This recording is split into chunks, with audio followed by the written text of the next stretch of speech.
It's the Reparadigmed Podcast. We're in the How to Read the Bible series, and this is the second part of a two-part conversation on extra-biblical literature and implications on reading the Bible.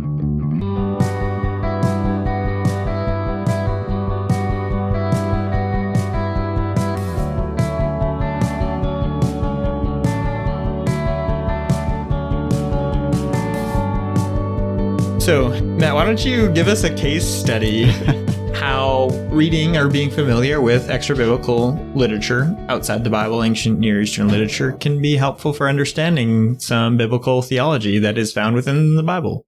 So when you look at this, I'm going to call this a Second Temple Jewish period. So this is basically the Jewish people, when they come back into the land under Ezra and Nehemiah, they're able to rebuild this temple. But most of this time, this Second Temple period, is not covered by biblical history. So you've got kind of this 400 years, people will call it, they'll call it of silence. It was certainly not a silent time. It's silent from kind of a Protestant biblical perspective. From a Protestant canon perspective. Exactly. Okay. Yeah. We don't consider the writings from this time biblical, but they very much fill in a lot of the history and the background, the context to the New Testament. So when Jesus shows up, when the other New Testament authors are writing, they're all writing with this history, the writings of this, this silent period in mind. So studying this can be really, really helpful for us to understand what's going on in the New Testament. Mm-hmm. So one of the things we see when we look at the writings of this Second Temple period are a lot of writings about sin. I guess not surprisingly. You've got people who are back in their homeland, but in a lot of ways still see themselves as in exile because they aren't in control. They're still waiting for God to come and do something. So they write a lot about, well, why is the world the way it is? Why aren't things the way they're supposed to be? And they're thinking about, okay, sin and its effects in the world.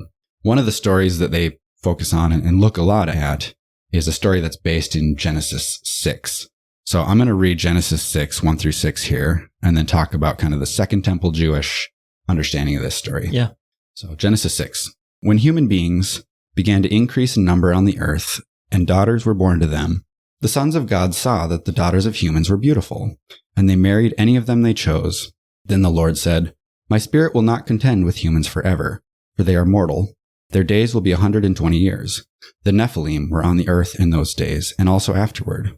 When the sons of God went to the daughters of humans and had children by them, they were the heroes of old, men of renown. The Lord saw how great the wickedness of the human race had become on the earth, and that every inclination of the thoughts of the human heart was only evil all the time.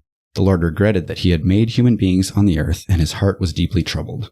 So the Lord said, I will wipe from the face of the earth the human race I have created, and with them the animals, the birds, and the creatures that move along the ground, for I regret that I have made them." So if you've encountered this story in an evangelical church, there's a few different theories you might have come across. What we see in the Second Temple period is that people were pretty much in agreement what this story is about. There's a lot of other writings that kind of fill in more of this context. This story is not real specific about what's going on. You're left with a lot of questions about who are these sons of God? What are the Nephilim? What was going on here? This is very much, you talk about genres we're not familiar with. Yeah. This is writing to a genre that we are not familiar with. So we're not intuitively able to know what's going on here. But they write a lot of other books and literature kind of filling in the story around this story. One of the more famous ones is Enoch. This is a book that Christians and Jewish people have had a lot of interesting interaction with. But I think it's really, really helpful for us to understand the ideas around sin and what's going on coming into the New Testament. Enoch fills in this story around Genesis 6 and gives a lot more details. So in the Enoch story, angels, which he also calls watchers, so these are angelic beings in heaven, see that the human women are beautiful and want to marry them and have children. So these angels, now led by an angel named Shemihaza, it's a group of about 200 of them. They come down to earth at Mount Hermon. This is a mountain about 80 miles north of Jerusalem, to marry human women and to have children. So you've got these hybrid children. Their fathers are angels. Their mothers are humans. So these are like these human-angel hybrid offspring. They grow up to become violent giants. These, like Goliath? Yes, but maybe even bigger to start off with. There's another rabbit hole for you. Okay. So these giants and their watcher parents spread evil and violence throughout the whole world, big time, in all these different ways. And actually, Enoch and these other writings that talk about the story go into like really specific detail about the types of evil that get spread. It's quite interesting. In response to this spreading of violence and humanity throughout the world, God sends 4 archangels to come down to earth to bind these watchers, the angels, beneath the earth until the final judgment when they would be cast into a lake of fire. Let me guess. Michael, Gabriel, I don't know the other 2. I don't recall if Gabriel's in there. There's like Raphael. Michael's got to be Michael's one of them. Yes. I actually don't remember if they're even named in the Enoch story. That's a good question. We should go find out. So he sends these 4 archangels down to bind these angels that did all this naughty stuff for the day of judgment when they'd be thrown into the lake of fire. These violent giants that they birthed were basically forced to become violent against one another. And upon their deaths, so the deaths of these kind of human hybrid giant offspring, the evil spirits that were in them, because they're half spirit, half human. So the human part dies, but the spirit part is now bound to the earth. And these spirits that are bound to earth, they come to torment humanity and basically end up becoming what we know of as demons. Oh, I was going to say, if this is like such a big problem, if this, this angelic copulation with human women is such a big problem and such a cause for human evil, I was going to be like, well, how did these giants survive the flood? And what you're saying is the bodies died and the spirits lived on in the world. And that's what we now call demons. Exactly. Yeah. Okay. So this story is now giving kind of the source of why demons are in the world. And then also because you've got sin that is spread out to all of humanity through the work of these angels who came down and then their Nephilim children, God sends the flood.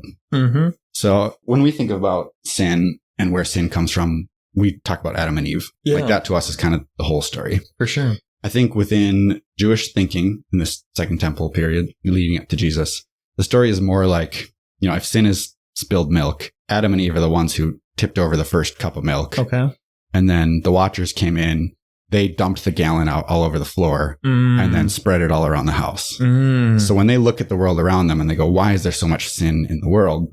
The first story they look at is usually this Genesis 6 story. They go, oh, well, it's the watchers who came down. If I'm going to talk about the source of sin in the world or the real cause of why the world is in such disarray, it's because of the angels. So this is what Paul and his colleagues would have been taught in school and, in synagogue growing up, or would have this been not sponsored by the synagogues, but just pop culture fun stuff that they're, interacting with? Yeah, I think this probably would have been what was taught. They don't seem to have made quite as clear of a distinction between what they considered scriptural and non-scriptural. Okay, until a little later.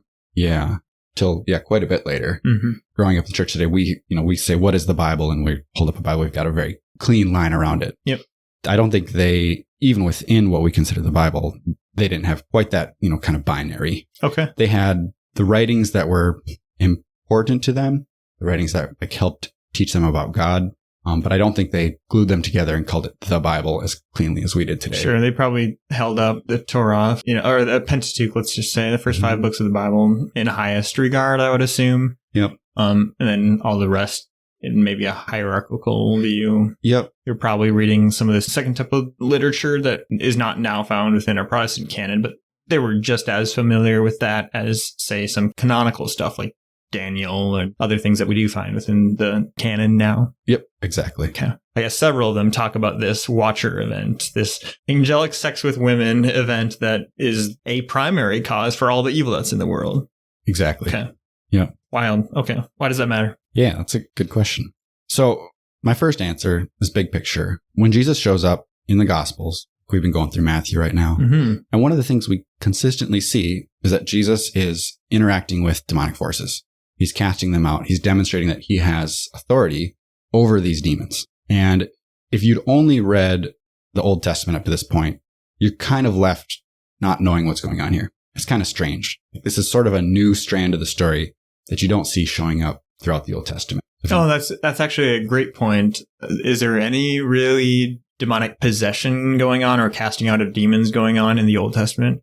There's some interaction with the spirit world. I'm thinking of like the Witch of Endor and things like that, but yeah, it's not the same as, a spirit possessing someone or permanently possessing someone and then some prophet or figure casting them out. That's brand new. in the biblical story, for sure. Yeah. And you've got some Second Temple writings that will look back at Old Testament stories and kind of retell them through this lens. Now, seeing more of this kind of demonic or possessive force. Yeah, I was only saying the canonical stuff that we now have in our Protestant Bible is there's not really any of this gospel demon casting out type stuff that we see, in the New Testament, in the Gospels. Yeah, certainly not the same way, for sure. Okay. So when Jesus shows up and starts casting out these demons and showing that he has power over them, if you're not familiar with kind of this Jewish thinking around what the demonic forces are and how they're really linked back to this causation of evil and the spreading of violence and evil throughout the whole world, it's easy to miss that the biblical authors are really trying to show you that Jesus is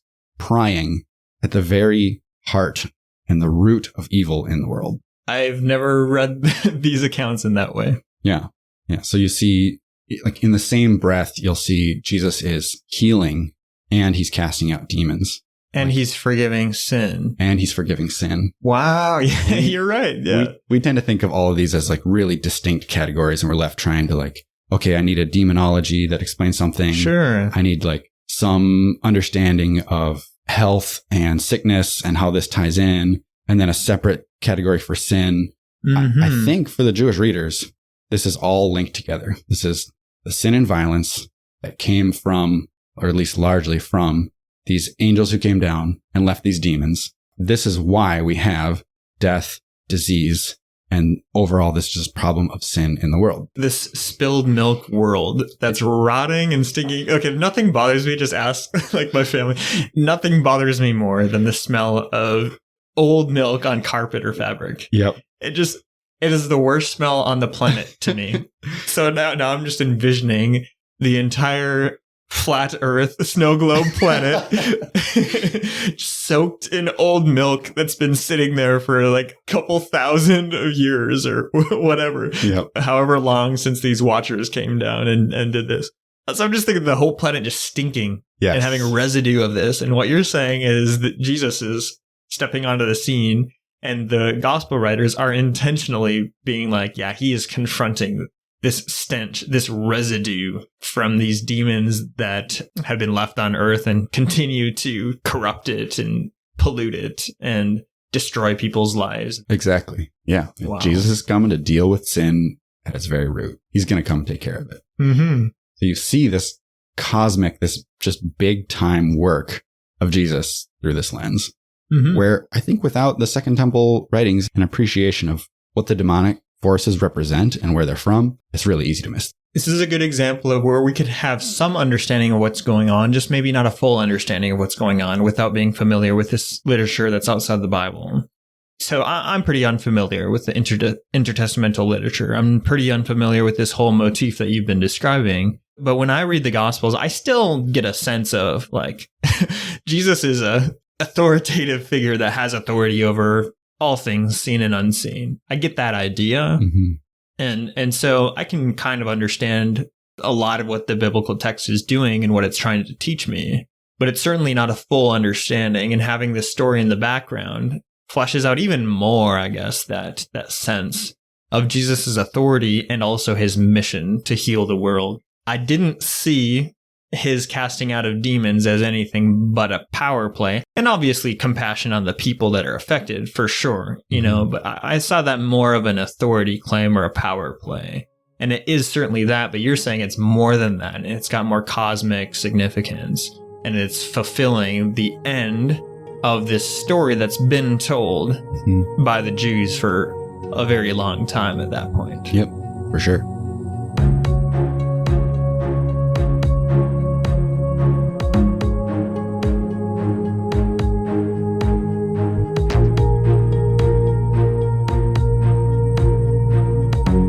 Yeah, I definitely think big picture, you're going to get the key items out of the New Testament through it. Even if you're not as familiar with the history, the genre, whatever. Where I think this can really get you into trouble is if you start going into specific passages and trying to draw very specific meaning out of them, and you're doing so without proper understanding of this. Devoid of the context. Exactly. Yeah, you could have some ungrounded ideas for what that means. And there is actually a very specific grounding in those narratives. So I want to take a look at a passage from 1 Peter 3. because Peter has this story of these angels who came down and spread the sin all around the world in mind here. So 1 Peter 3, starting in verse 15. I'll read it. But in your hearts, revere Christ as Lord. Always be prepared to give an answer to everyone who asks you to give the reason for the hope that you have. But do this with gentleness and respect, keeping a clear conscience so that those who speak maliciously against your good behavior in Christ may be ashamed for their slander. For it is better, if it is God's will, to suffer for doing good than for doing evil. For Christ also suffered once for sins, the righteous for the unrighteous, to bring you to God. He was put to death in the body, but made alive in the spirit.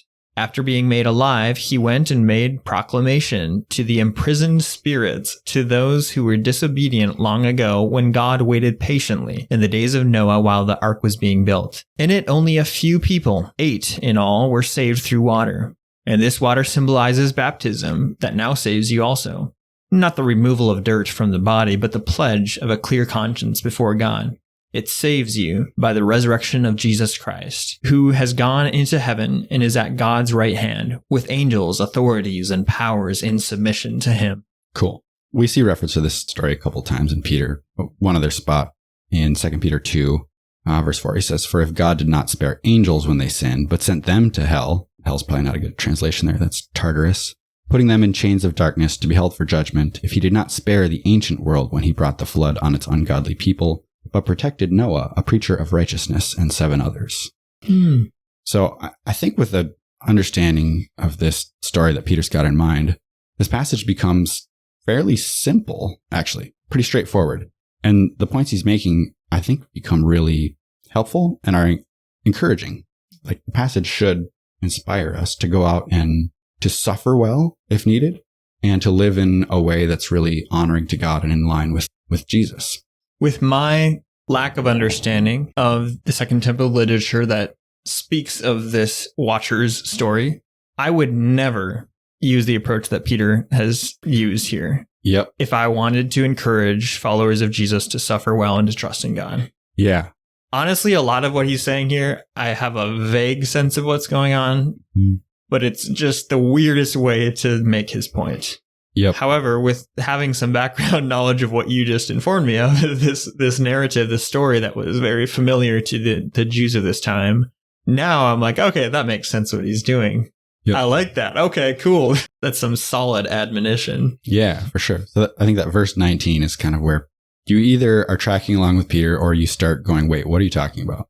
After being made alive, he went and made proclamation to the imprisoned spirits, to those who were disobedient long ago when God waited patiently in the days of Noah while the ark was being built. So if you tune into the story, you know that Peter's talking about Jesus going back and he's making some sort of a proclamation here to these angels who are responsible for coming down and spreading sin all over the world. So through his death, resurrection, ascension, Jesus takes this opportunity to go yell at these angels who are responsible for spreading all this sin, flexing on them. The passage ends with, he's gone into heaven, sits at the right hand of God with angels, authorities, and powers in submission to him. They're like at his feet. He's got like his feet on their necks, basically. Yeah, exactly. So as bad as these angels were, as much sin as they spread throughout the world, they are nothing compared to Jesus. Right, and as powerful as they were. Exactly. Yeah. Yeah, they came down and they did horrible, terrible things. Even their kids turned into giants. Like, these are imposing figures. But we as Christians can know that Jesus is above them. He has power over them. So that should encourage us to be able to suffer in the world. That should encourage us to love one another and to go live out his mission. Because we know that nothing we're going to encounter, no sin, no demonic force, is anything compared to Jesus. Right. Yeah. And then where I think it's very cool is he ties us into baptism. And you think that's cool? I think that's incredibly confusing. Yeah, I think it could be. You said it starts to get weird at verse 19. That's definitely true. But it gets even weirder because it starts referencing this other stuff that just makes no sense to me with the angels and stuff, devoid of this contextual understanding that you've now given. But then he ties in baptism. And then at that point, I honestly have no idea what's going on. Sure. I wrote a Bible study one time for a friend on 1 Peter. And on this section, I just had no clue what he was talking about. Literally no idea. And he's using terms that make sense to me. I know what baptism is, I think. But he's tying it to these events that already don't make sense to me. And he's tying it to those events in a way that doesn't make sense. Literally, I'm just lost. Yeah. Well, and you are certainly not the only one. Looking at this passage, I went and found commentaries on this. And you can tell immediately when you get into the commentaries on this section, whether or not the person writing the commentary is familiar with this Enoch story, or if they are totally lost. Like, those are kind of the two options. And if people aren't familiar with the Enoch story and they're coming into this and they're like, okay, they have to write a verse by verse commentary, they need to make some kind of application or some kind of interpretation of this passage. People struggle with this. It becomes so difficult because you're dealing with all of these themes that are really complicated and heavy themes. You have no precedent for them within the biblical or the Protestant biblical canon. Yeah, exactly. And they'll typically come into this and these like disembodied spirits that Jesus goes and makes a proclamation to. They'll almost always assume that these are human spirits. So they're starting off with this strange assumption that these are disembodied humans that are imprisoned under the earth. So hell's at the center of the earth. Maybe. Okay. Yeah. So people are having to make all of these interpretive moves to either kind of explain away what Peter's doing, or they have to kind of dive into it and be like, okay, well, I guess God took a group of spirits and has held them for judgment since the time of Noah. And then he went and made some kind of a proclamation to them. Some people will say this is like a restorative proclamation, like this is good news for them. Some people will say, no, this is a judgment proclamation. And then after all this, they're having to come up with some sort of explanation for how this is tied to baptism. I've never seen this passage read at a baptismal service. No. And then after all of this, they're left having to explain somehow how all of this working together is supposed to encourage us to go out and suffer well. Not working for me. No, seriously, go find commentaries on this passage because I read some. It's like, it's almost uncomfortable to see people trying to explain away what Peter's doing here. Looks like what I would do if I was trying to write a commentary on things that I didn't know what it was talking about. Yeah. I'm good at coming up with words, dude, but they're not going to make any sense. Yeah. If all you've got is like a system of theology built only on the Bible and you're trying to fit this into this system without understanding this extra biblical context that Peter's working into, you're going to be lost. Martin Hengel, famous German scholar, used to tell his students that those who know only the Bible do not really know the Bible. And I think a passage like this makes that very clear. Where if all you ever studied was the Bible, even if you knew the Bible front to back incredibly well, you'd still be lost on passages like this because the Bible is speaking into ideas that come from outside the Bible. Yeah. And that's just necessarily the case if the meaning of the text of the Bible is located within the, let's just say, original author-recipient interaction, not within our own brains. Exactly. Yep. So it is what it is. We just got to get with it, I think, right? Yep. Yeah. I think if we're going to hold the Bible to a really high standard and we're going to say that it's God's truth for us, God's wisdom, we learn about God through this, then we should, I think, be excited to go study extra biblical context and to seek ways that can help us better understand the Bible because it's worth it. Absolutely. Yeah.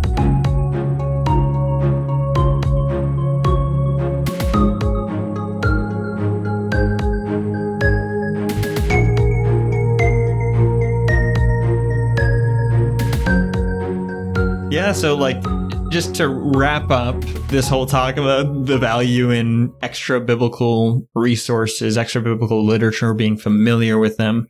We've referenced them a lot, but just to say out loud, what are the extra biblical pieces of literature that we're talking about?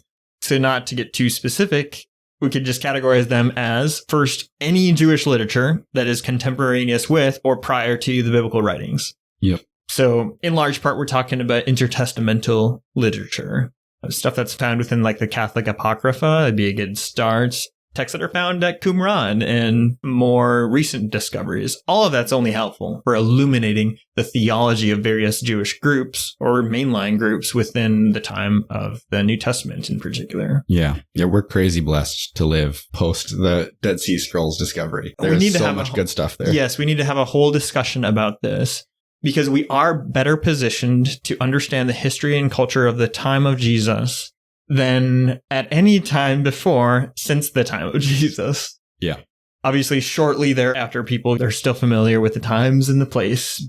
But as the church turns more and more non-Jewish, Gentile, the biblical text would say, and spreads to Asia, to Africa, and to Europe, and that European history is what me and you are familiar with, because that's all we're taught in seminary. All right, maybe a separate podcast about that. But as that progression happens and we are dislocated from the geography of the biblical times and places and the Jewish culture, and then as time passes, we're dislocated from the Greek culture and also the Roman culture. As that time passes, we just become more and more and more unfamiliar with the original times and places of the Bible that give insight into what's going on with the original author and recipient of the Bible. And it's actually in recent times, discoveries made in the 20th century and now onto this century, that we're in a better position than almost ever before in European church history to actually understand what's going on at that original time and place of the author recipients of the Bible, which is super exciting. It is. Yeah, we live in a golden age of study of this time. It does create some angst and consternation and disagreement amongst, let's just say, the European traditions today, Catholic, Protestants, and stuff like that. We could talk about that, but I do think that to be faithful to our assertion that the meaning of the text is located within the interaction of the original author and recipient, we have to allow even recent discoveries that shed light on that original context. We need to allow that to reframe some of our theological positions that we've had that are not based in that context, Yeah. So anyway, all right. Any Jewish literature basically is going to be helpful from that time and place. And then other ancient Near Eastern writings that are, like I said, contemporaneous with or prior to the biblical writings would include like Egyptian texts, Hittite texts, Sumerian texts, Babylonian texts, Assyrian texts. Those would be more helpful for the Old Testament. And then for the New Testament, Greek texts, Roman texts are going to be very insightful into what's going on with the New Testament writings, what's going on in the background there.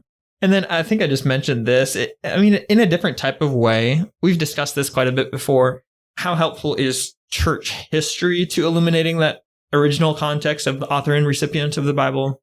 And I think what I want to say is church history can be helpful, but if the goal is to illuminate the original context of the author and recipient of the biblical text, it's only very, very early church history that can help us to do that. And I'm talking really early church history, like a generation, maybe 2 generations after New Testament documents are produced.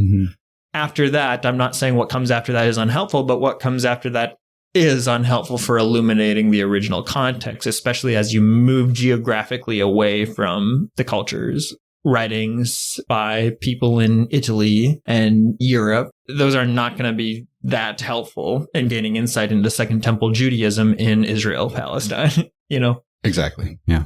Yeah, the world changes pretty fast. It's a couple hundred years after the New Testament that people stop writing in Greek and are moving away from Jerusalem and, the kind of that center of theology and the history of the church that we follow, like you said, moves away from there. Like Judaism changes dramatically after the destruction of the temple in 70 AD. So if people are trying to compare the Judaism of their culture to the Judaism that Paul is talking against, they're going to really misunderstand what's going on if they're not familiar with the Judaism of Paul's day, because they're trying to pretend like it's the same as the Judaism of their own day. Yep. And that's just one facet. There's also just, as you move, like I said, not only through time within the same place and within the same historical tradition or culture, what if you move outside that culture? What if you move outside that geography? Then it's just layer upon layer upon layer of context that you're losing as time passes. Yeah.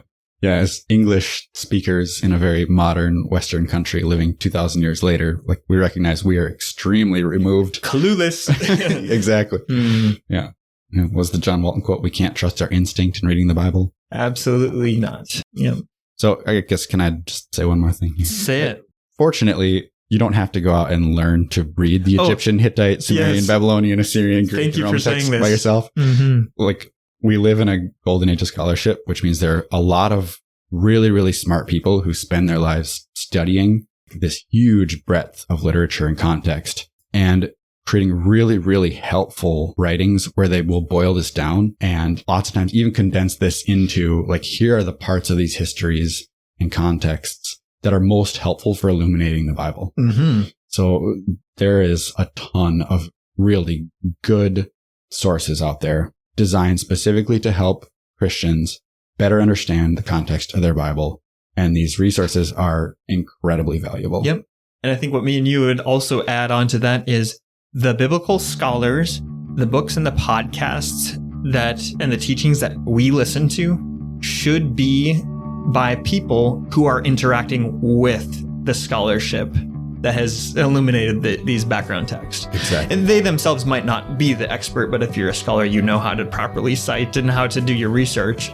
If people are not appealing to original context when they're offering their interpretations of the Bible, in my mind, their interpretation doesn't have any weight to it. Yep. It might be right. And if it is right, it's just randomly right. There's no reason to think it's right. Yep. If they try to ground it, though, they are going to be interacting with the scholars who are lending insights from Egyptian texts, Hittite texts, Sumerian texts, Greek texts. So those are the type of people that we should be listening to, the professionals we should be listening to as people who are not scholars ourselves, you know. Mm-hmm. And I think that's a good and helpful thing to say, and it probably should be encouraged a bit more too. Yeah. If I'm going to pick up a book, something, if it's a topic, something that looks interesting, the first thing I will always do is go check the index. Okay. Obviously, I'm speaking here to like scholarly type theology writings. Yep. If I'm going to read something that I want to help me better understand the Bible, I'll go to the index. And if that index is full of, Second Temple Jewish writings and these contextual writings that are going to help us understand the Bible, that to me tells me that this is somebody who's, like you said, trying to go back to these original sources and help us better understand the Bible in light of its own context. Yeah. If I go to the index and I see just a whole bunch of church fathers, from the 12th, 14th, European church 15th, history. 16th century, that to me is, like you said, it's going to carry a lot less weight. Almost no weight given our assumption that the meaning of the text is located within the original context of the author, recipient. Exactly. Mm-hmm. Yep. So a good index is not always can tell you that the book is great, but that to me at least tells me that the author's working to try to get to the information from the right sources. Yeah, that the author's trustworthy or that they share your hermeneutical convictions, your view of how to interpret the Bible. Yeah, usually. Yeah. All right, dude. Super fun.